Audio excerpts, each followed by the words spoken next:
Hi everyone, in this tutorial we'll learn how to create custom animations using keyframes in Filmora 10. Sometimes the preset motions will not match with the exact movements that we're looking for. In these cases, we can create custom animations.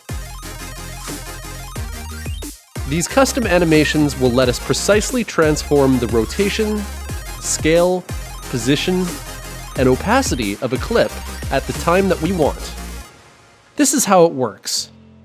In this example here, I have this logo, which I want to animate moving diagonally from here to here. So I'll select it and I'll place it on the first position, and then I'll move the playhead to the time where I want it to start moving. I'll go to the Animation tab. In Customize, I'll click on Add, and a circle will appear on the bottom of our clip, on the timeline. This circle is a keyframe, and it represents all of the values that I've set in the Customize window at that time in the project. So now if I move the playhead forward and then place a logo on the second position, a new keyframe will appear where the playhead is.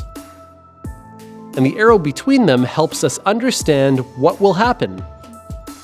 At this first point, the element will have all of the values that we've set first.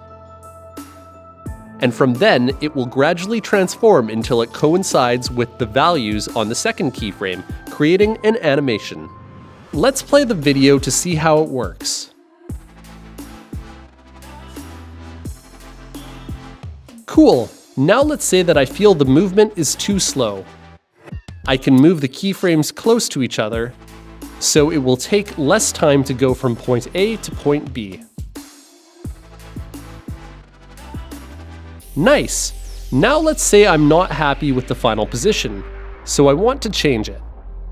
I'll use the arrows on the Customize window to jump to the second keyframe and set the new final position, as simple as that. We can have as many keyframes as we want. Let's say I want the logo to start rotating. I'll move the playhead forward and change the rotation. A third keyframe will appear, and we'll have two animations.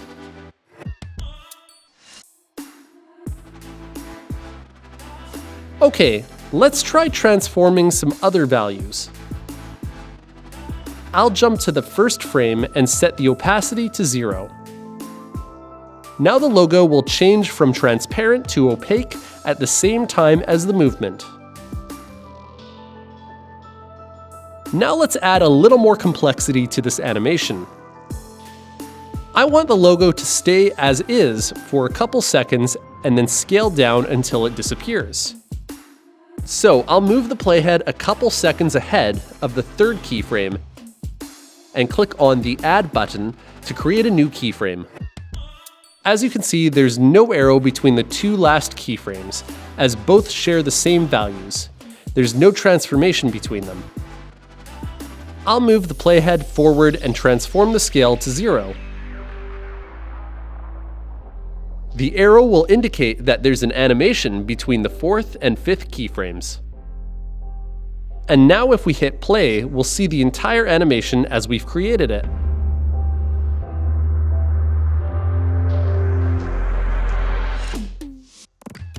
We can delete a keyframe by jumping to its time on the timeline using these arrows and hitting the delete button.